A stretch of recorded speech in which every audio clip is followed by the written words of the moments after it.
Start. Teacher, ఈ జరుగుతున్న ఎన్నికల మీద మీ అభిప్రాయం ఏంటి టీచర్?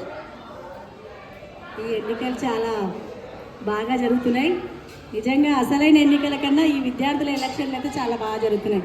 ఎందుకంటే ఇక్కడ ఎక్కడ కూడా అన్యాయం కానీ అక్రమంగా జరగట్లేదు. నిజమైన ఓట్లు ఉపయోగించుకుంటున్నారు.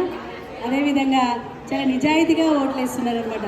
ఈ సందడి చూస్తుంటే, ఈ వాతావరణం చూస్తుంటే ఎలక్షన్లా కనిపిస్తలేదు, ఏదో ఒక పండగ వాతావరణం కనిపిస్తున్నట్లు అనిపిస్తుంది. సో అందరు కూడా వాళ్ళ యొక్క ఓటు నిజాయితీగా వేయాలి, కరెక్ట్గా వేయండి. సింబల్ మీద వేయండి. కొంతమంది సింబల్ కాకుండా ఆ సింబల్ మీద వేయకుండా అది చెల్లదనమాట. సో ఖచ్చితంగా సింబల్ మీద వేసి ఎవరినో మంచి ఒక వ్యక్తిని ఎన్నుకుంటారని ఆశిస్తున్నాను. ధన్యవాదాలు. ఈ ఎన్నికల వల్ల విద్యార్థులకి ఎటువంటి సహాయం లభిస్తుంది? ఈ ఎన్నికల్లో భవిష్యత్తులో మొత్తం మీద వాళ్ళకి ఎలక్షన్లు అంటే ఏంటి, వాళ్ళకి దాని మీద ఒక అవగాహన వస్తుంది. ఎలక్షన్ల మీద అవగాహన వస్తుంది.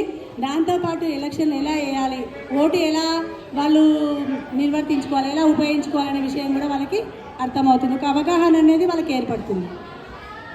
మీ ప్రకారం ఎవరు ఎస్పీఎల్ అవుతారు అనుకుంటున్నారు టీచర్? చెప్పలేము, ఏంటంటే అది అదృష్టం ఎవరిని వరిస్తుందో చెప్పలేము అన్నమాట. ఎందుకంటే 8th 9th కాకుండా 3rd 4th కూడా వాళ్ళు పార్టిసిపేట్ చేశారు కాబట్టి ఎవరు గెలుస్తారని చెప్పలేము మనం. అది ఖచ్చితంగా మాత్రం చెప్పలేము నేను మాత్రం. మన స్కూల్లో ఎటువంటి మార్పులు వస్తాయని అనుకుంటున్నారు?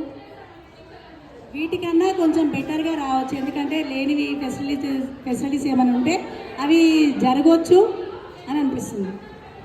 Thank you teacher.